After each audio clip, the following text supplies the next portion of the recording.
Welcome to Brazen Education with Educator Barnes, a podcast with a focus on speaking your truth, being transparent to help others, and having no shame about it. Because we can't move forward until the truth is known.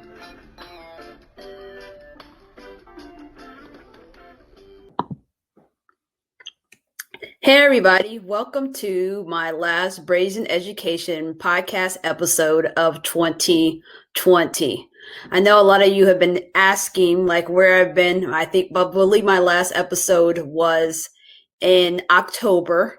But as you guys know, we're living in the pandemic. I've been super busy. I had surgery earlier this month.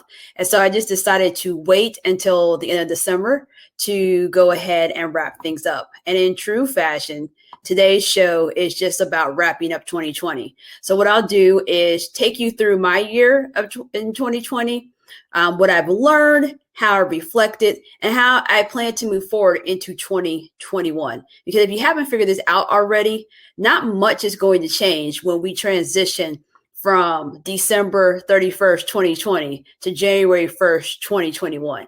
Well, actually for my sister, she'll make a transition. My sister is a New Year's baby, so she will have a birthday on January 1st. And fun fact about my sister, she was the first baby born the year that she was born. I won't put her age out here on the internet for Indianapolis. So we have a couple of pictures of her in the newspaper. So for her, she'll get a year older. But for most of us, things will mostly stay the same. I feel like 2020 is going to be a year that we're going to talk about for generations to come. And I feel like if this is a story that we're going to repeat over and over, we have to have like a good opening statement, or maybe that's just the English teacher in me. And so if I was going to retell this story, I think I would have something to the effect of, we all had 2020 vision. Because when I think about January, even when I went to church, it's like, we're going to have 2020 vision. We're going to see clearly in 2020. There was a lot of talk about that. But honestly, little did we know what was actually coming ahead. So if I had an opening line, it would be something like this. But the main thing that happened at the beginning of 2020 is that I was in my first year as a school administrator. So for the 2019-2020 school year, I transitioned out of the classroom and to a middle school academic dean. A lot of people, including my own children, have no clue what that actually means. So in my particular school, you have a principal. We don't have an assistant principal, but we have academic deans and we have a dean of culture. My principal does not supervise teachers, so that's what we do.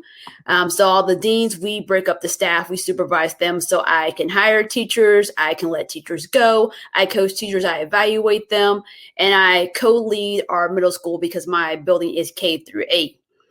And if I knew there was going to be a pandemic, I don't know if the 2019-2020 school year would have been the one I would have hopped into administration. But on the other hand, it was an opportunity to really put what I learned in my admin classes and what I've learned from previous administrators, both good and bad, because I always say, even if you had an administrator that wasn't so great, you can learn at least what not to do. So things that I've learned, and I try to apply them to that school year rather. Everything was just, we were all flying by the seat of our pants trying to figure out what to do. School buildings closed abruptly, but school continued. And one aspect I've been really critical on is saying that school buildings closed. Schools did not close. We kept this machine going, whether it was falling apart, the wheels were coming off, we kept it moving forward. First year in administration, and then having the fourth quarter essentially be virtual. That was tough because I was new to my role. I was still trying to build strong relationships with my team. And, I had to make some tough decisions about like who's going to carry on with us into the next school year. And then at my school as a whole, we had teachers that, this pandemic during the 2019-2020 school year was like, I'm done. I'm done with this school. I'm done with education. I just need to do something else.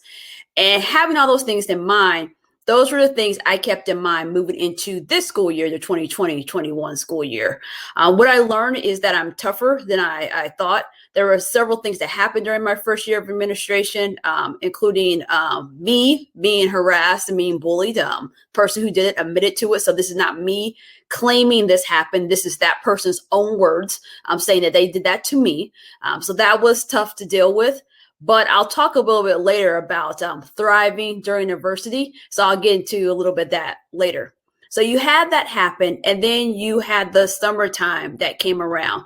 And it was clear at that point in time that schools were going to continue, we're going to have next school year, but what were your options? I currently live in Washington Township. It's one of the 11 school districts in Indy for my non-Indy followers.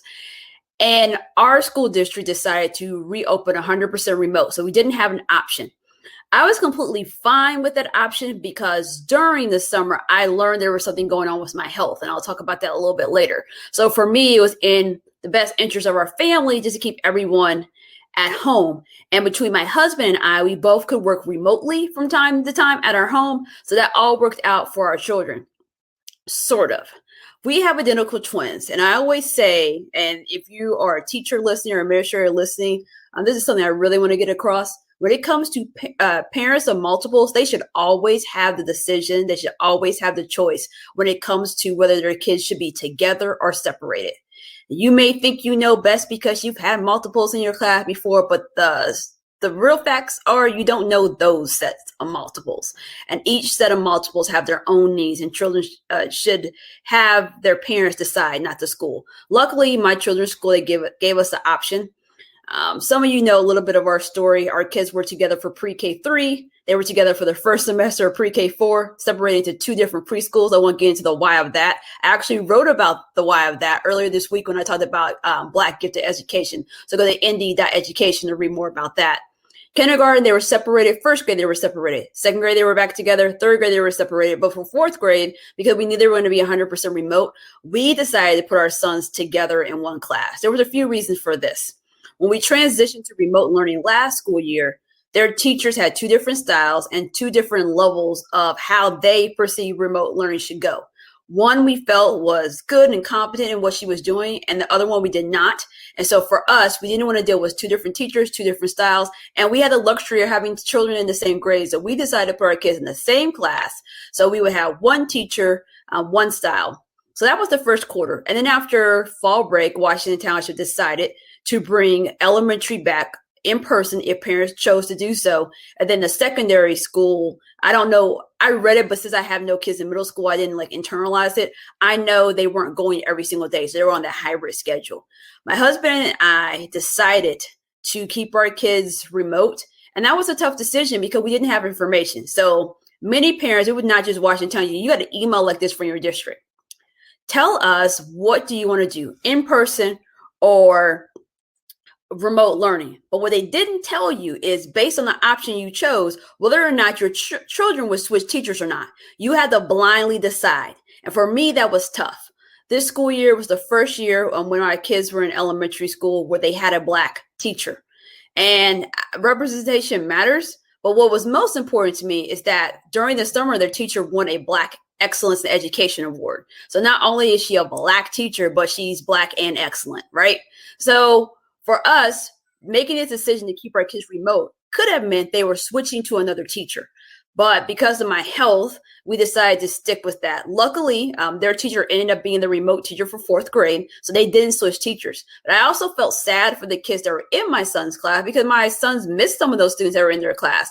There are classmates that chose to go back in person because their teacher stayed the remote teacher for the grade. They actually switched teachers. And so that's the other part of the pandemic. Even though online learning isn't perfect, there is some bonding online. And so when parents switch their options and kids potentially switch teachers, now you're having to rebond, refit into another section, refit and learn another teacher's style. And granted, there were some things that the district tried to norm to keep the same, but teachers are different, the point blank period. So they had to adjust. And later this month, we have to decide again how our district is doing it. If you want to keep the option you have, you do nothing. If you want to change your option, you have to do something. We have decided, actually, as of last night, that we're going to keep our kids remote because we know that their teacher is the remote teacher for their grade. And if we switch them to in person, that means their teacher will switch. And to us, it's more important for them to stay with the teacher they've connected with, stay with the classmates that they have now connected with, because some of them are new, because some of their parents switched them to remote, or they were remote in the other class, and then their teacher wasn't a remote teacher. So they're now in my son's class. So that was that. But as I said, my health was a determining factor for why we kept our kids remote. As many of my followers and supporters know, I struggle with infertility. It's something I've been pretty public about in the last few years. When I was first diagnosed, I was really private about it because I'm a person that sometimes people see as an overachiever or a person that makes a goal and wants to hit that mark. When you deal with infertility, there's not, it doesn't matter how hard you try.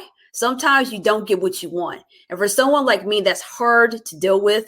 It's hard to cope with knowing that you want something and you can't get it. So all the infertility treatments I did up until I had my sons failed. The treatment I did for my sons clearly worked, but every infertility treatment we did after we had our sons failed. So if you look at it from my husband and I's perspective, every single time, except one time, it failed. And I mean, we were on that journey for 5 years. But what people many times forget, like infertility is not just about like your inability or your struggle to have children. Having the conditions affects your everyday life. So I was diagnosed with polycystic ovarian syndrome and endometriosis. If you don't know what endometriosis is, it's like when the lining of your uterus is like can be anywhere else inside your body. There's different levels of it. So there's like stage 1, 2, 3, and 4. And I also have fibroid tumors on top of that. And some of this stuff, like I have people in my family that dealt with that. So you could say it's heredity. But it was just hard to deal with because once I got my diagnosis, we were really able to track back that I had really been dealing with some of this chronic pain since I was a teenager. So you're talking about like a good chunk of my life has been dealing with these conditions. These conditions caused me to have great pain, great discomfort, and it really interfered with my everyday life. And so there's different things you can have done. I was on medication. I had to switch my diet. I've had my endometriosis removed more than one time. I've had fibroids removed more than one time. And don't you know it, it just came back with a freaking vengeance. So I had about, by the time I turned 33, that was the last time I did we did infertility treatments. And be it good or be it bad, I got my last failed pregnancy test on my birthday. And what was interestingly enough, based on when we did the treatment, the doctor called and said, well, we're going to tell you on August 30th. I said, oh, that's my birthday. And she offered to tell me on August 31st. So if it, didn't turn out the way we wanted it, I wouldn't be devastated. And I said, no, tell me on my birthday because I'll spend my whole birthday thinking about it. They called me early this morning. And normally, if you do infertility treatment, normally how it goes, if it works, the nurse calls you, right? And they tell you and you move forward. But if it doesn't work, the actual doctor calls you. And when I heard the doctor's voice, I already knew that it didn't work. And I told my husband, I'm done. Like I can't mentally or emotionally deal with this anymore. So at 33, when I made a decision to be done with that, that's when I could start doing more aggressive treatment plans. And so I've had some procedures done, and some of the procedures I have done, like it's like not advisable to get pregnant. Now, me, I didn't believe I could get pregnant without infertility treatment, so it wasn't a big deal. So about for 3-ish years, I was fine. And then the pandemic happened. Around April, I started being like uncomfortable. But I just kept brushing it off to the fact that I'm working remotely. I'm sitting down all day. And some days I would literally plop in front of my computer and be there all day long. And then if I went outside, it was do something with my garden. And that was it. And so for me, I just kept thinking, it's just me not being as active as I used to be. But then the summer came around and I said, let me go to my doctor. It was time for my annual checkup. I said, I'm just going to go see her and I'm going to talk to her. And she's like, I want you to go get an ultrasound. So I come back for another appointment to get an ultrasound. And mind you, I've had so many procedures, so many tests. I get in there and this is like June or July. I get in there and I see the lady's circle, this big old circle on the screen. And I was like, that's a daggone fibroid and it's huge. And then she wrote FIB, the abbreviation for fibroid. So I told the lady, I said, this isn't good. Now the ultrasound tech, her job is not to talk to me about like the results. That's the doctor's job. So she kept saying, You just have to discuss that with the doctor. I'm sitting here like, lady, do you know how many fibroids I've had and how many I've had removed? I know what's going on here. So go back and see the doctor. And then she like takes out a little piece of paper and she draws my uterus. And it was like, there's my uterus. And there's like this big fibroid. I'm like, that's like my whole uterus. That's not good. And so at this point in time, we really had the conversation about having a hysterectomy. Because at this point in time, I'm 37. From 33 to 37, I committed to like, I'm not doing any more infertility treatments. I'm not trying to have any more kids. My husband and I, we were on the adoption list for 2 years for DCS. That's a whole other process. And we actually, after 2 years, we didn't renew to do it for another 2 years because they changed some of the rules. Our kids, when they were interviewed, they said they did not want siblings older than them. And so DCS said if you weren't going to foster to adopt, you couldn't be considered for kids who were under 10. And so for us, once we learned that after the 2 years happened, we just came off of the list because our kids are currently 9. And so that just doesn't work for our family. And we didn't want to foster to adopt. We just wanted to adopt because I'm an administrator, my husband's an administrator, his role, we just didn't know how that would work for our family life. So I had to sit there and think about the fact, like, it's 2020 and I'm about to have a hysterectomy during a pandemic. And when I told my parents about it, my dad was like, you really got to do this like right now? Like, you're really actually going to do this? And so I said to my dad, and when I thought about it, could I have probably done it year prior? Yeah. Had I thought about doing the year prior? Yeah. But I was just like, I'll just put it off because I'm okay. But what people don't understand, you may get medicine to treat the pain of your condition, but it doesn't mean that your condition is just dormant. My condition was not dormant. So now I get this great anxiety because to get the surgery, I have to test negative for COVID-19. So in July, I agree to have this surgery. And then I'm supposed to get these injections to help shrink the fibroids. But because of the pandemic and some other things that were happening, the medication that I needed was not available. On top of that, the medication was really expensive. And although I had the money to pay for the medication, I'm like, now I have to pay for this expensive medication and it's not available. I was supposed to get one shot and one injection a month to help shrink the fibroids from July all the way up through December.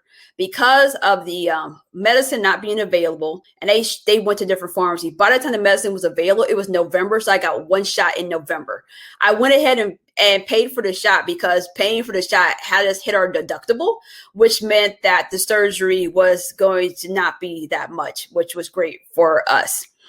But that whole entire time I had anxiety. My schedule at first was being on campus every other day. So Monday, Wednesday, and Friday, I was on campus in person. And then in the morning, and then Tuesday and Thursday, I was on campus in the afternoon in person. Now, mind you, at this time, our middle schools, 5th through 8th grade, they were 100% remote up until fall break. After fall break, we brought up at the 5th grade. So it really didn't matter if I was on campus or not. But because most of my teachers were working remotely from the campus, I wanted to be on campus too, just in solidarity, for lack of a better explanation. But then with my husband, and remind you, my kids are still doing school at home remotely. And my husband and I were rotating our schedule around our kids, but I really wasn't working. And then when the people on my husband's team had to go back to India because someone in his family was not well. And that left a big gap in my husband's team, and that made more work for him. So I went back to my school and said, hey, can I switch my remote schedule? So then my remote schedule switched to being on campus Wednesday in the morning and then Thursday in the afternoon. I was not on campus at any other time. I was just working remotely. And that worked out well. I made sure I got up every single morning. I was in somebody's advisory class because I didn't want any of my teachers to assume that I was just at home, like drinking lemonade. I wanted them to know I'm here. So I was constantly in classes, doing observations, making myself 100% available to meet with teachers to show that I was there. But I still had the pain. So through this whole school year, I have been dealing with discomfort. And a lot of times my team was starting to be aware of it because I would be on Zoom and I couldn't sit down. So I had to stand up. I was uncomfortable standing up. So I started walking while I was on Zoom. And so my team would ask me all the time, are you okay, Shantae? Are you okay? And what can I say? I was not okay, but I had to keep working. And when you have chronic pain, some of the medications that you can take that make you feel better makes you drowsy. So I couldn't take the medication that was going to alleviate the pain during the school day, because last thing you want someone to think is that you're just inebriated on Zoom and you're at home like this sipping wine or something. So I would always wait to the evening to take this to take my medication to feel better. So I had this anxiety about not being able to have my surgery. I was anxious about people not thinking I was working hard enough because I was working at home more than I was previously. And I was uncomfortable and I was in pain. And so I had to deal with all of these different things when it came to my health, and I had to take it seriously. But on top of that, so, and we're still in the summer, right? Because that's when I got, made a decision for the hysterectomy. Then you have what I've been referring to, social justice, get woke summer. And why I say get woke summer, because that's when everyone was putting up like the little black fist. I'm anti-racist. I support Black Lives Matter. And for me, that was hard because I would say my circle includes a diverse group of people. People that are heterosexual, people that are homosexual, people who are believers in God, people that are questioning the existence of God, people who are Black, people who are white, people who are Latino, people who are indigenous, people who are from India. I have different people in my circle. But what was interesting is that some people in my circle kind of got more vocal, and I had never heard that from them before. So I don't know. For me, I was starting to question, was this guilt, or were you really down for the cause, as they say? So it really allowed me to have some conversations that was necessary, but it also allowed me to know that despite what's happening, I could thrive. As I said earlier, one of the things that happened during my first year being an administrator was just having some conflict at work with harassment and bullying. I've said earlier, I ended up making an official complaint, which I never thought I would do, and I had no intention of doing. I had confided in our HR person about what's happening. I told her I didn't want her to do anything. I just wanted somebody to know because I'm good, right? That year, I was in my 14th year of education, and I always tell people, whether you're in the rural Indiana suburbs or in the urban, in Indianapolis, like racism happens no matter where you are. Harassment can happen no matter where you are. So you have to make up your mind, can I overcome and thrive in this environment, or do I need to walk? I never judge anybody for walking because I have walked. But at this point in year 14, I was like, hell no, I'm not leaving over this. So I made a complaint. In the meantime, I wrote about feeling emotionally unsafe at work. And I was probably the most insider viewpoint that I did while being an administrator. And I stand by what I wrote. And I wrote a follow-up piece about getting into good trouble because that piece triggered people to report me to HR. Long story short, nothing actually happened to me. What I was told is that they will be watching what I wrote. And I also learned that a person that was in human resources followed our NDK12 website, actually signed up. If you sign up for our website, you get emailed every time you rewrote something. And so I'm just like, is this what it's coming to? Okay, it is what it is. I'm not shifting what I'm saying because you're watching me now. So it's just like, and whatever. Stuff is public on the internet. And I will say, any job I've had since I've been an education writer, I put it on my resume. I send them a link on my website, and it's not updated at the moment. I typically have all my articles posted. I think I have everything posted through maybe early November. So that's from, I believe, January 2017 through November 2020. Anything I've ever written education-wise is on my website. Every article links. I always give that to a job and say, look, this is who I am. This is what I write about. This is what I believe. If you find anything I've written problematic or you think this is not going to work, let me know up front, because what I would hate to do is take a job and then people are like, oh, you can't say that, or people want to police what I write. And I make it very clear, like, no one's going to police what I write. So I'm mindful. Like, for example, I am an administrator. I do supervise people, right? So I never want a tutor to feel like they're going to end up in a piece because I'm their administrator. So I really kept a lot of my writing when it came to education to things that happened to me previously, or things that were general about literacy. But when I wrote the piece about feeling emotionally unsafe at work, which you'll find out later this week. It is actually one of our top pieces for 2020. I'm not going to tell you which number because we're doing a slow countdown through the remainder of 2020. A lot of people praised it. A lot of people wrote to me, and I wrote back to every single person. I even had people from Africa that wrote to me about what I wrote because they said it made them feel seen. It made them feel heard. And I validated that it's hard to be in certain workspaces, especially in education, because you have schools that say they believe in equity.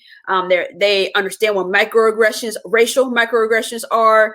They understand what it may be like to be the only Black person or one of the few at the school, but then they don't defend you or support you. So all of that happened. I had people at the school say that my writing was causing the climate at the school not to be positive. I had people that said my writing was toxic. And what was and then I had people that said that how I write is the wrong way to go about talking about diversity, equity, inclusion, and anti-racism. And one of the things I like to remind people, when you're tone policing, because that's what you're doing, and you can read, so you want to talk about race, there's a whole nice little part of that book where they talk about that. When you are focusing on tone policing instead of the message of what's being said, then what you're really saying is, I don't really care about what you said. I don't care that you're not emotionally safe. I don't care if you're not okay in this environment. I don't care if these things are happening to you, because I don't want to deal with it. And so for me, it was important for me to push back, and I pushed back hard. And I was sitting in a PD, I kid you not, and I get an email that says that they wanted to have a meeting about what I wrote. And I actually sent a voice audio because I was like, I'm not even going to write this. And I'm like, I want you to understand so you can hear the tone of my voice. And I sent a voice audio back and I said, this is unacceptable. I'm sitting here in a PD and you think it's appropriate to send me this message. And then after the message, and the message was sent on a lunch break. And after I came back, I had to sit in this room and do this little activity where we were supposed to bond, right? And in true Shantae form, I came back and I said, you had to share something that was important to you. I held up a diary, a book in my house, and I said, what's important to me is the words that I write and the things that I say, they matter. And I talked about being a writer because the person that sent the email was right there in that call. So I needed you to know, like, this is not okay. So let me show you what's important to me.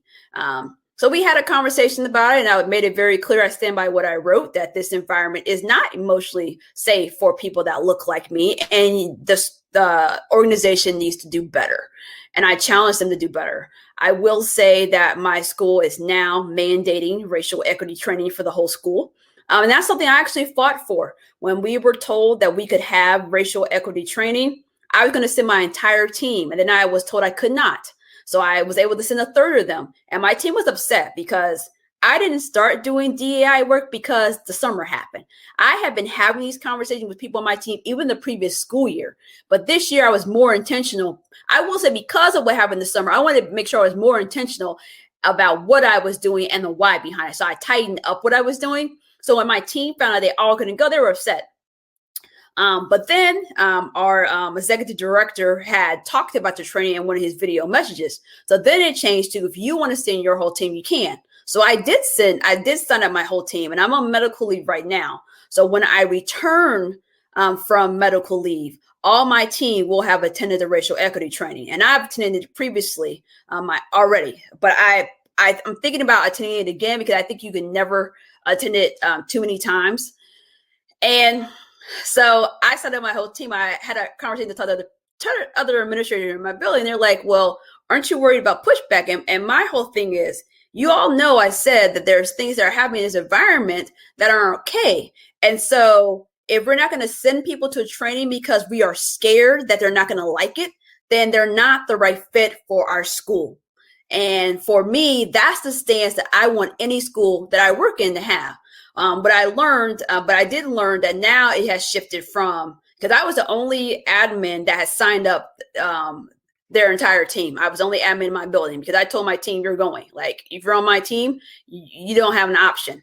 And if you don't like it and you don't like this stuff, then we need to have a conversation. Now, granted, there's nobody on my team that didn't want to go. So I didn't have that issue because I was really intentional about my hiring to make sure I was getting people, not necessarily people that are like-minded. When we have these conversations, we've done over the course of this school year, we've done a race in the classroom conversation. A professional development, 3 sessions of it. And we all did not agree in these conversations. So it's not like, oh, I want to agree with everything Shantae says, but there are some fundamental things I want you to kind of bring to the table. But now I learned that it has shifted to everyone gets to go. And the reason I'm sharing this is because what would have happened if because I got harassed or bullied, or people said the way I advocate was toxic, or if I wasn't positive, if I just would have left my school and bounced, maybe this wouldn't have happened.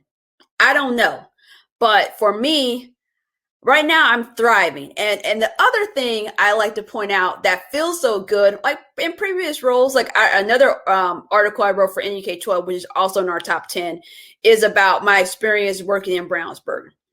And that was right out of college. It's a suburb of Indy. And I just talked about like the being told I was an affirmative action hire, all the things that happened to me while I was there. And I left. And then later in my career, I had another situation and I left. And I'm like, this time I'm like, no. At some point, I'm just like, I'm not going to get up and leave because you want to act a fool, because you want to mistreat me. I'm going to stay here and I'm going to do great. And I want to thrive in your presence. And so I have actually been thoroughly enjoying just being my full, authentic self in the presence of people who don't necessarily like what I'm about and like what I stand for. And maybe it takes maturity, maybe it takes growth, but that's something I've grown in. It's like sometimes you don't need to run away from situations. Sometimes you need to stay in situations because it shows other people how to press forward, and it also shows you what you're made of. And so during 2020, I learned that I can thrive in the presence of adversity. So that is something that and it actually wasn't as hard as I thought it would be because I just kept being me. And when I came back, the one thing I told myself, I said, because I got this award. My school does this like paper plate award, and it's kind of like superlative. You know, like in high school, it's like best smile or best whatever.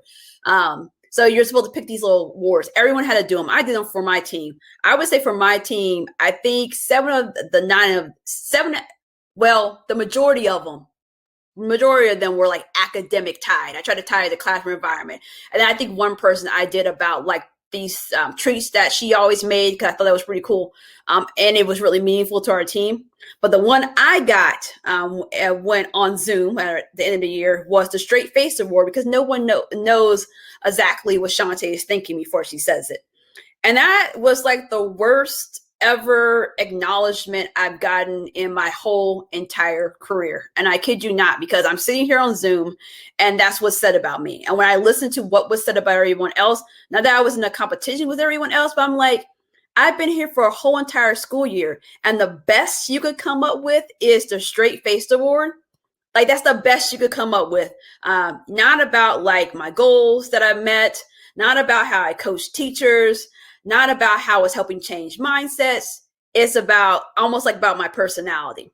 And so when I came back this school year, I said, you're going to know what I'm thinking and you're probably not going to like it. That's okay. I'm going to be more bold. I'm going to be more vocal. I'm not going to hold myself back because I don't ever want to be acknowledged in that way ever again, because that's not okay.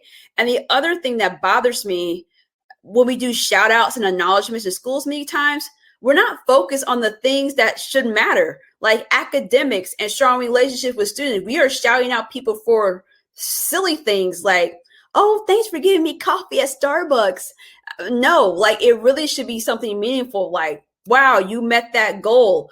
Or, all your kids are always happy to go into your class and kids are enjoying learning. That's the kind of stuff I want educators to be shouted out for. And I posted this on my Facebook page earlier today. I also want us, when we walk into 2021, I'm just going to add that. I know I'm not there yet. When we walk into 2021, I want us to abandon praising teachers doing stuff they have no business doing.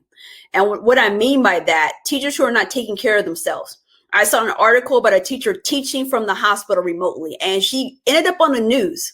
Like, if I end up on the news for being a teacher, I don't want to be on the news because I'm teaching from my hospital bed. I want to be on the news because I changed lives, or I helped a student change their life, or something like that. I don't want to be on the news because I worked during the pandemic in a hospital bed. That's the type of stuff that we're praising educators for. And we're making that the norm, because the other thing I know, thinking about me supervising teachers, an administrator had to allow that foolishness. I'm going to call it foolishness. No administrator should allow someone in the hospital to remotely teach, even if the person wanted to do it. That administrator should have said, no, you are in the hospital. You need to take care of yourself. You have a family. And maybe if their family is just their cat, like, your cat needs you to come back and be fully present. So I need you not to be teaching on Zoom. So those are some of the things that are not okay. But one of the things I decided to do during the pandemic was enter into therapy. And that was the thing that kind of helped me get through, because I had real anxiety. And actually, I got official diagnosis. I got diagnosed with anxiety during the pandemic.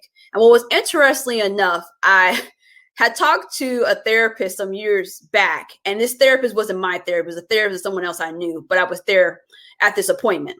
And the therapist said, I think you probably have anxiety. And I was like, and I kind of shrugged it off, kind of like, first of all, I'm not even at this appointment for you to be diagnosing me. So don't even come out here talking about you have anxiety. I was like, I do not. I'm like, I get all this stuff done. I'm organized. I'm efficient. I do not have anxiety. Like, I was just like annoyed and agitated, only to get into therapy to be told like I have anxiety. But what people don't understand, anxiety takes different forms. You have people who have crippling anxiety where they can't do something, or you have people who have high functioning anxiety. And I kind of consider myself as a high functioning anxiety, because people wouldn't necessarily think I have anxiety, but my brain, if you could see inside my brain, is just like, I have all these thoughts. And some of the things that was going on with me is like, I couldn't sleep. I kept waking up thinking about, I'm going to test positive for the coronavirus, and I can't get my surgery, and I'll have to deal with this pain for months and months longer.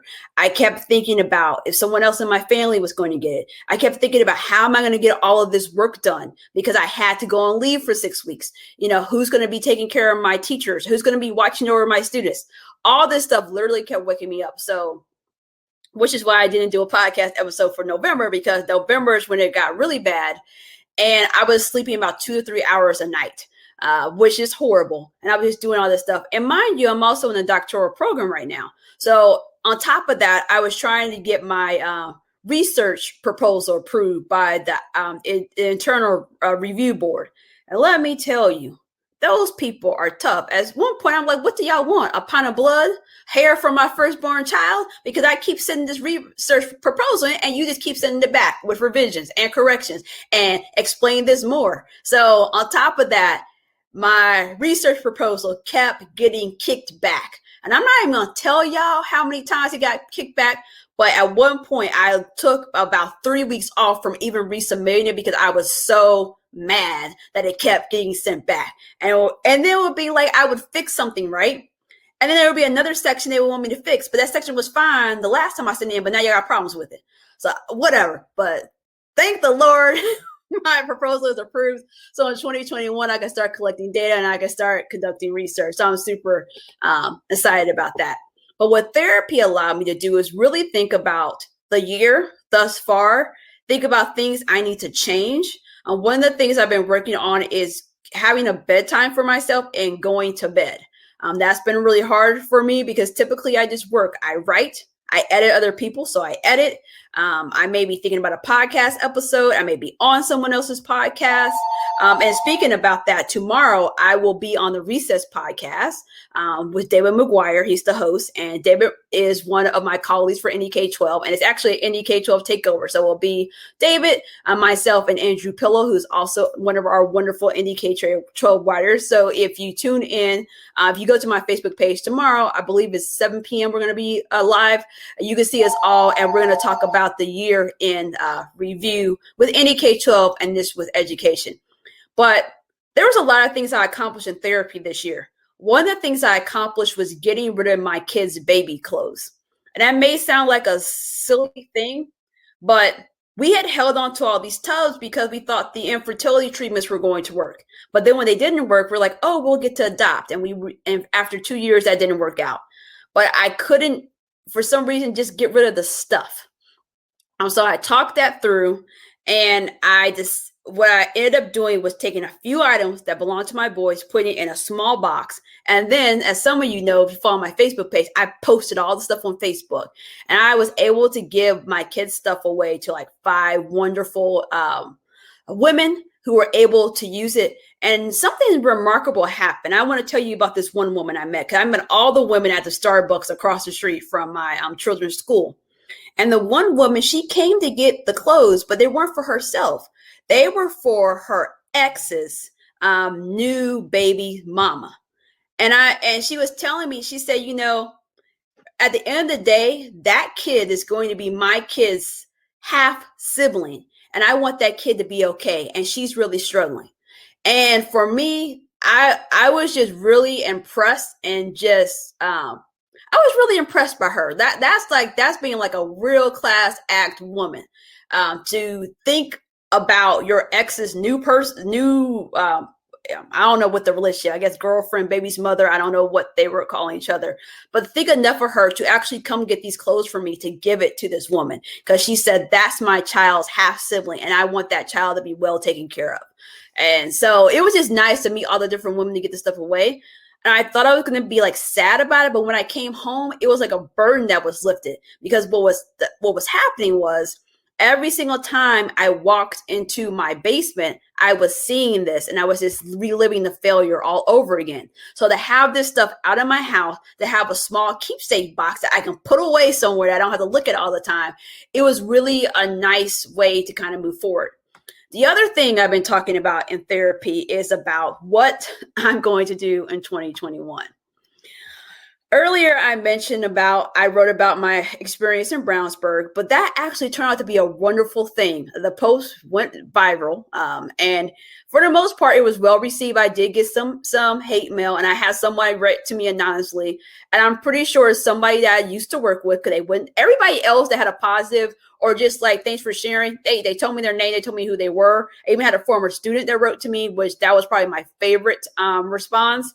But it's like, no, you don't get to come on here and be anonymous and then tell me everything was fine. Yeah, nah, move on, over.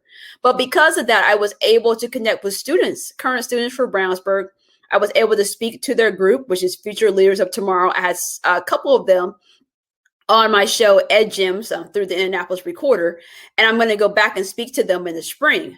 But interestingly enough, just through that and just talking about some of my experiences, I've had a couple school districts that are suburban reach out to me about employment for next school year. And I talked about this in therapy with my therapist, and I said, I'm just conflicted. I said, at this point in my career, I don't think I would have a problem working in rural Indiana. And I actually student taught in rural Indiana. And it was actually an excellent experience. Mr. Moser, that was my supervising teacher. He is an excellent teacher at Frontier Junior Senior High School in Chalmers, Indiana. Shout out to them. That was a great experience. I didn't, in my mind, experience racism there. A student said to me that I was the first real Black person in the town, because there was a student who had a Black dad, but the dad didn't live in the town. So that was kind of an off-putting comment, but I was 22, student teaching. I wasn't necessarily offended by it. I was just like, that student was literally stating like, this is like the first time they've been really around a person that looked like me. So and then I had like no issues there. So it was a great experience. But now being in my 15th year of my career, having some kind of battle wounds, dealing with situations, I feel like I'm good. But I was conflicted, right? Because the 14 years I've worked in urban education, I was telling my therapist, I'm like, I think I could go back to the suburbs. I really think I could. And I said, and when I worked in Brownsburg, even though my article was critical, there was some great stuff. I had resources. I had a nice, clean room. Like, the building I was at was a brand new building. Other schools I worked in, I've literally watched the ceiling tiles fall in from mold. One school I was in, my doctor was convinced that my allergy issues and the issues I was having because my asthma flared back up and it hadn't been an issue for years, she really thought it was my school environment because of the fact that when I was at home for the summer, it all went away. And so I worked in schools where I felt like they weren't clean, they weren't safe, they were old. And in the suburbs, I was in this nice building. I had resources. Now, my salary wasn't the best. I will say that, although I've been told by some of the people that have been trying to recruit me, it's like, oh no, our salaries are better now. I think, and some of it's admin work, right? So they're like, no, you would be decently compensated. I don't think that would be an issue. I told my therapist, I said, I feel like I would be like not being true to myself. I'd be walking away from these kids, like kids that look like me. But then I also had the opportunity to talk to Black educators who worked in the suburbs for a while. And what all of them said is that they need us in the suburbs because the suburbs aren't all white. You know, there are kids of color. And then the white kids in the suburbs need to have meaningful experiences with people that don't look like them. Because you think about it, kids spend a lot of their times in schools. And if they are around, you know, Black people and they see like, oh, they're just regular people like my mom and dad, that will shift their perspective to based on whatever's shown in the media. So there are some schools that reached out to me. Serious inquiries. They're not, and the schools are like, this is not fluff. Like, we really will have an opening. We want you to consider it. And I'm thinking about it, to be honest. And I know earlier I said I'm thriving at my job, but the one thing I'm not thriving in is my salary. And I've been pretty public about that. And and honestly, first of all, people always get like all kind of shook up when you talk about salaries. But if you're an educator, our salaries are public. If you go to the IFI Gateway, I think that's what the website's called, you can look up any educator's salary. So this is public information, right? So when people get all like, don't talk about your salary. The year before I became an administrator, I was an elementary librarian on a 10-month contract. And this is honest information. If you want to dig, you can see I'm not lying. I shifted to a 12-month contract, and the increase of my salary was $600. That was the difference. And I was at the max for the role, right? I was at the max. And even though my team is small, I do pretty much a lot of the same work that you would do if you were an assistant principal. And I'm doing twice as much work as I was doing as almost 3 times as much work I was doing as the elementary librarian. Because when I was an elementary librarian, I was considered a specialist. So I didn't even have to do grades because my special wasn't graded. I didn't even have to take attendance. I took attendance, but I didn't have to take it. There were a lot of stuff I didn't have to do. I didn't even have to do lesson plans. And the way the other people did it, I did lesson plan because that's just who I am as an educator. So to go to that, and when I brought up my salary, they were like, well, this is the most we can do. So I made a pros and cons list before I left my job. And the only real con for my job was the salary. So I said, after my 3 rounds of interviews, I said to my principal, I said, I will give you guys 2 school years. And the reason I said 2 is because I have 5 licenses. I have English language arts license, which is 5 through 12, a P through 12 library media license, a P through 12 E&L license, and a P through 12 reading license. And then I have my admin license. My instructional licenses are professionalized. So I don't have to renew that license until every 10 years. And side note, there are so many educators in Indiana that don't realize you can professionalize your license. After you move from your initial license to your 5-year license, if you have a master's degree and you turn it into IDOE, you can professionalize your license and renew it only every 10 years instead of every 5. And actually, most of the teachers on my team did not know that. And so all the teachers on my team that had masters, I had them professionalize their license this school year. I'm like, well, I do it every 5, and you do it every 10. So they're like, I didn't even know that. I made a whole little video to show them how to go into the IDOE portal to do it. So side note, I find that people just don't know that information. But my admin license is the initial license, which is 2 years. And how that license works is you can renew it 3 times. And then after that, you have to do more coursework. And I had already renewed my admin license once. So now I'm down to 4 years. And so now I renewed it again. And so I said, I'll do the 2 years and then I can move on to my permanent license. And so I wanted to stay at one school for that initial trial because it's kind of like your internship per se. you can kind of say it like that. It's not an internship, but it's kind of like your like trial admin, whatever. So I said that up front, like before I like sign my contract. So my principal's already given me a reference letter. It's a really nice one, and she has no ill will whether I return next school year or go somewhere else. But I told my principal, if I leave this school year, it will not be because of any of the stuff that's happened to me. It will solely be because I deserve to make more than the teacher's salary. Because had I stayed in my previous school district, they did raise my salary. I will say this: they raised my salary. Um, they raised my salary $5,000. I'll be honest about that. They raised my salary $5,000 from last school year to this school year. And when I told my husband that, he said, but that was probably the salary bare minimum they should have gave you when you showed up. And he said, are you just going to keep taking pennies? Now, granted, it's easier for my husband to say this because he works in technology, right? And he can go and negotiate his salary, right? And yes, I work at a charter school right now, but that negotiation at charter schools is not as negotiable as you think, right? Yeah. So that I will say, and when I was in traditional public schools, I always paid into the union. And part of the reason I paid into the union because of collective bargaining and make sure you got paid somewhat decently, right? Because if you do go and look up people's salaries that work at charter school, you'll see a lot of them are not making very much at all. So I told my principal, I said, if I choose to leave, it's because if I'm going to do admin work and this level of admin work, I want admin pay. And I don't think that's being selfish because at the end of the day, I just said, educators need to take care of themselves and we can't always put everyone else first. When am I going to put Jeremiah and James first? Those are my kids. I want to do stuff with my kids. I want to take them places, and doing things like that costs some money. So I've been very honest about that. I've been honest with my team about that. It's not even a secret. And also that came back to bite me because someone actually reported to my principal that Shantae may not come back next school year. And that's a problem. And I give my principal props on this. She's like, yeah, Shantae said that when she's hired. That's common knowledge. So I appreciate my principal was like, I'm not even going to dignify this with a response because clearly you just coming up here trying to come up with something today. But no one's seeing it negatively and no one on my team was upset about it. And so when I look towards 2021, is really deciding if I want to switch jobs or stay. And for me, honestly, it would just be easier to stay at my job. I have a great team.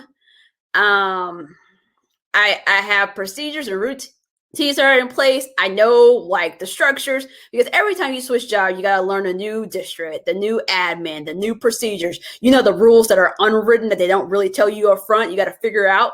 And so it would be easier to stay. So for me, and I told my principal, I said, if I leave, it really has to be something that's going to intrigue me and keep me and make me feel like I'm going to make a difference. And I'm also open to not doing admin. I love being a librarian. I'm open to doing that again. And I love coaching teachers. So those are like the three. And I love being an English as a new language teacher. I think the one thing I probably would not go back and do is teach English language arts. I've done that for the majority of my career. And I loved it. Like that was good. It was great. I just don't think I would do that right now, but I'm also not against that. Like I'm open to what's going to be good and what's going to work well for my family. So that's one of the things I'm debating in 2021. I'm looking towards in 2021. Another thing I'm looking towards in 2021 is thinking about how I'm going to be more present in my children's lives.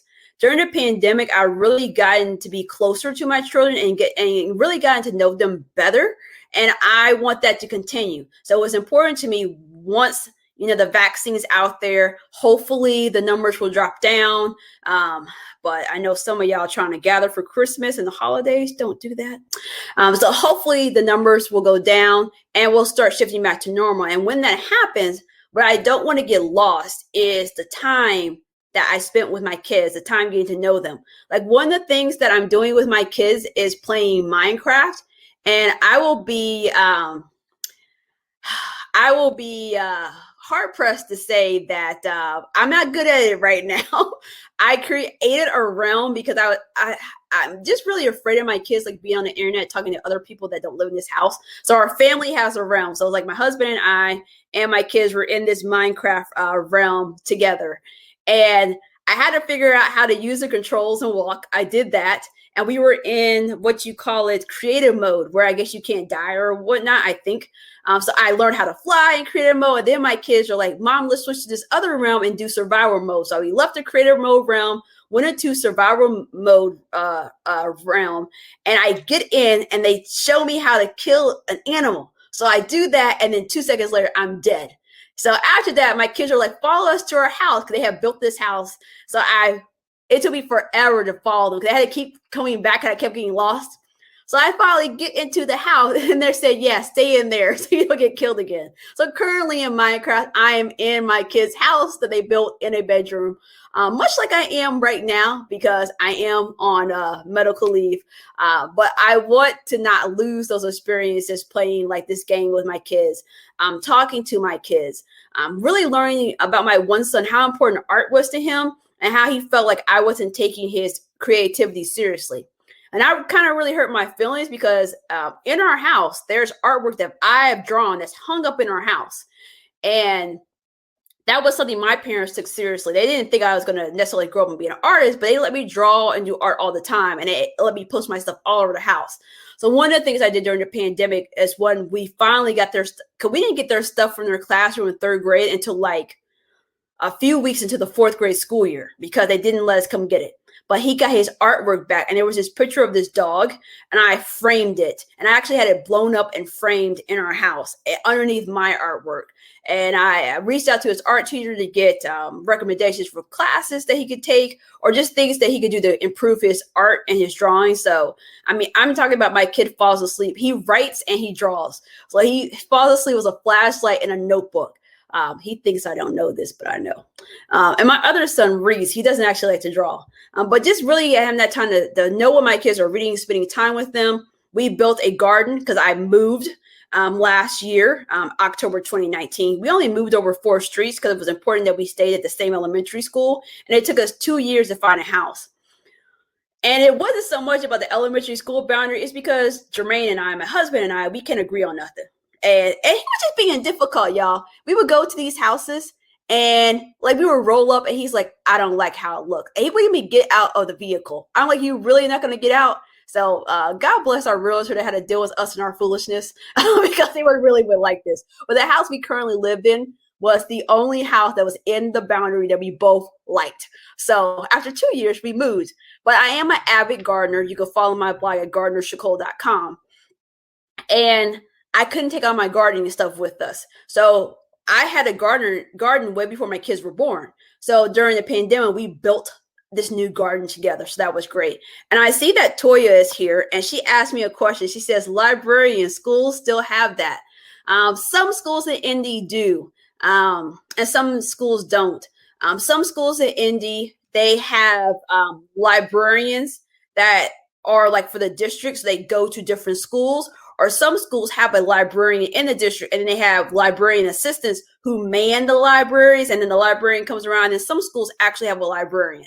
So in Indianapolis, it depends on the school. I will say in my particular school, and because people always ask me, I'm in a school where my kids could go. And they said, are your kids going to go to your school? And I said, no, my school does not have a library. And my kids will not go to school without a library. Like my kids, I kid you not, this is true. When they were in second grade in the same class together, which is part of the reason we had to end up splitting them back up again. And there was some other stuff. And they didn't get into this gifted program, which you want to read all about that. I mentioned that earlier. I wrote about that. So you can read about the logistics on that. My kids got into fights twice during that school year when they were in the same class. Both of the fights was with each other and both of the fights was over a library book. So when I tell you my kids take reading seriously, it's like on another level. My kids read unprompted. They read at night. They get up in the morning to read. If their house is quiet and I can't find my kids, trust and believe if they're not on Minecraft, they are reading. So that is something that is, I mean, goodness, their mom was an English teacher. What did you expect? I'm sure there's some English teachers out there who have kids that don't read. So I don't want to make that as a blanket claim, but I will say literacy is an important part in our lives. And my husband reads. He reads comics, and I mention this because my kids also read graphic novels. And if you're out there thinking that kids shouldn't read graphic novels or comics, they should. Let kids read what they want. Honestly. So that's what's important to me. But I want to kind of bring this to a close. So one of the things I'm thinking about for 2021 is, as I said, figuring out what's next for me in my career, spending time with my kids, and figuring out this new normal for myself. I'm actually so glad I had this hysterectomy done because I was worse than I knew. When I came out of the surgery, the next day, my doctor talked to me and she took photographs. And the other procedure I've had, she's taken photographs. So I've seen like my body change over the years. But what was interesting enough, and I will not show you because I showed my mother the pictures and she slammed the photo shut and she said, "Ew!" Like she just like this. So that tells me they're too gross and too graphic. But it was my uterus and my fallopian tube. She took a picture of that. My right fallopian tube was twisted and wrapped around the bottom of my uterus. And I have been having pain on my right side on and off during over probably like the last 10 years, right? And so my doctor, and it was my right fallopian tube. And on top of that, not only did I have that big fibroid that I mentioned to you guys earlier in this podcast, but she said I had a collection of fibroids. And then, of course, the good old endometriosis was, live and thriving. So it was really good that I had this stuff removed. So I'm like, take that faulty equipment, get rid of it. But every morning I can't even tell y'all how long, like, gosh, over a decade, I've gotten up and taken medication every single day in the morning, to the point of if we went on a trip, I would check my purse 3 times to make sure I had my medication with me, because if I got somewhere and we were out of town without my medication, I would be miserable. And I had my surgery on December the 8th. So to be able to get up in the morning and not have to take medication, and as you guys know, for those wonderful commercials, medications always have side effects. To not have to take that and not be in pain, I don't even really know how to explain that to y'all. Like, I feel free. Like, I feel like shackles have been released. I feel like I can just go and do. I feel like I don't have to, because like my husband is the real like MVP, like for real. Because what people don't see when you live with someone who deals with chronic pain or they have health issues, what you don't see is that spouse picking up the slack, whether it's taking care of the children, taking care of stuff. I mean, and my husband will tell you there were times when I was in crippling pain where he's literally had to pick me up, put me in a car, and take me to the emergency room during our marriage. And for me, even though my doctor told me, because I said, when she was saying, when we started talking about the hysterectomy, I said, I really want to do this for Jermaine. And she said, no. Well, she cut me off and she's like, you can't do this for him. And I was saying, but you don't know all the stuff that he had to do. And she said, but you have lived this. So if I'm going to do this procedure, you're doing it for yourself. So I do agree with my doctor. She checked me. You do need to do things for yourself. But I also have to acknowledge that it's been tough on my husband. And then when we had kids, it's been tough on my kids when they wanted me to go play and I've just been in crippling pain. So for me, I'm looking forward to what life is going to be like without taking medication every single day, not dealing with the side effects of the medication, because the medication, on top of that, I had to keep a pretty rigid diet to eat, because eating at a certain schedule kept me from feeling some of the gastrointestinal side effects of the medication. So be able to, like, I kid y'all not, one day, like last week, I got up in the morning and I just ate some chocolate chip cookies and some macaroni and cheese. And and don't even ask me why I ate those two things together. That's just what was available in the house. But why this matters is because of the medication I had to take, I ate on a schedule. So I just didn't really ever go randomly eat. So to be able to do something as little as go randomly eat, that was important and that mattered to me. The other thing I'm looking forward to in 2021 is starting my research that will turn into my dissertation. My tentative end date to complete my doctoral program is 2024. So hopefully I will say honestly, so far, because you have to do your plan of study and plan out your classes, so far I've been literally trucking right along on my plan. There hasn't been any setbacks on that. So I'm just looking forward to getting out in the field. If you're wondering what I'm researching, my focus is on STEM literacy. Even though I am a huge literacy person, I love STEM. I was on the board of the STEM Connection here locally for 3 years. So, and my kids have participated in the STEM Connection programming since they were 4, and they're 9 now. So that's 5 years. So I worked at the Math and Science Academy. And that's really where I grew my love of STEM, because I actually coached a science Olympiad team. And that's where I'm like, ooh, I really like this stuff. But it's more than liking it. It's more like learning about it and learning how, I just really want to get into like the literacy, especially around Black children, especially around children who are in poverty. So that's going to be some of what my research is about. But I'm just excited to be able to get out in the field and collect data. But the other thing I'm looking forward towards is managing my anxiety and continue to manage it, because I feel like my therapist is great and we're putting tools into place. And she's giving me assignments and things to think about, because a therapist is not there to fix your problems. They're there to guide you and help you do the work. And I have a great Black female therapist, and also representation matters when it comes to a Black therapist. Because I will tell you, this is my second time being in therapy. The first time I was in therapy was when I was doing my infertility treatments. And what was funny, I kid you not, my husband said he would not go to therapy unless I found a Black therapist that specialized in infertility. I found one. So we went to therapy and it was great, but it was just so nice because we talked about the stigma in the Black community around infertility treatments. There were people in our, people that we knew that did not like that we did infertility treatments. They said that we should pray harder. And we had people pray over us, all that stuff. And I believe in God. I believe in the power of prayer, but I also believe that science works, and you also should trust science. So it's nice to not have a white therapist in that situation, because sometimes when you're dealing with things that's cultural, you spend a lot of time trying to explain the cultural piece to the person instead of actually working through the issues.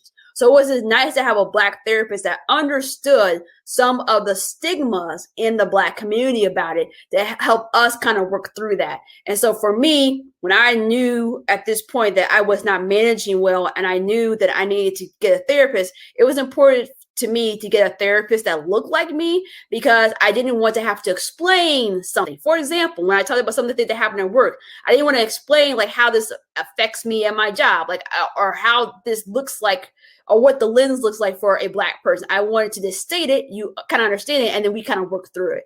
So it's been great. So first, I just want to say, for those of you that find me, my quirky little self, interesting, and you have followed me, you have supported me, you've connected me to research, resources, and different research that you've come across. Because I love those of you that send me research articles, because I love to read. I actually read every single day and write every single day, believe it or not. You probably believe that I write all the time. But I don't publish everything I write. A good writer knows that some stuff should stay in your journal or stay in your Google Docs. Thank you. Thank you for listening. If I said anything that helped you, that's why I'm here. I don't think, sometimes I have imposter syndrome. I'm like, why me? Why are you listening to me? Why are you following me? Why are you reading what I write? But those of you that remind me that I do add value to the education community, that I am adding value to your lives, I thank you and I appreciate you. And for and some of you that I don't even know that well, those of you that have sent me cards as I've been recovering, because I don't go back to work until after MLK Day. I really have been taking it easy. I appreciate it. To those of you that sent gift cards to me, just so we could DoorDash some food. I really appreciate that because I'm the cook in the house. And I'm not knocking Mr. Barnes. He's doing his best, but it's also nice just to have a meal that you can trust that will be tasty.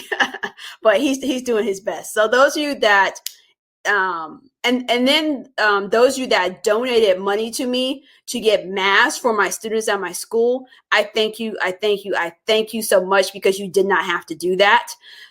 So you know what? We have what, 10 more days left. And also tonight, get outside. You're supposed to be able to see the planets. NASA even put out a guide. I think I posted on my Facebook page. So I'm going to try to get outside with my sons because we're really into stuff like that. But I just want to thank you guys because when you wrap up a year, you want to make sure you leave it with gratitude. And this year was tough. This year was hard. But I'm glad that I took care of my physical health. I'm glad I'm taking care of my mental health. And I'm glad to be connected to all of you. So please stay safe, wash your hands, wear a mask, tell your loved ones that you love them. If someone's done something for you, tell them and let them know. And Brazen Education, this podcast will be back January 2021. You can also see me at the Indie Recorder Ed Gyms. My next episode will be talking to Black parents who have students in the suburbs. And then you can see me tomorrow if you're like, man, Shantae, I still want to talk to you. You can see me tomorrow on NDK's 12 Facebook page or on my Facebook page, because I'll share it on my Facebook page before tomorrow.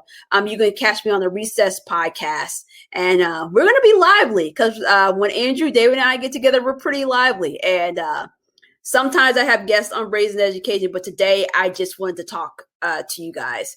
So look forward to next year. I'm going to have some different guests, try to do some different things. And if you're interested, if you watch me and you're interested in being a guest, let me know because I would love to talk to you. So enjoy the holiday season, enjoy the rest of this year, and relax and take care of yourself. See you guys.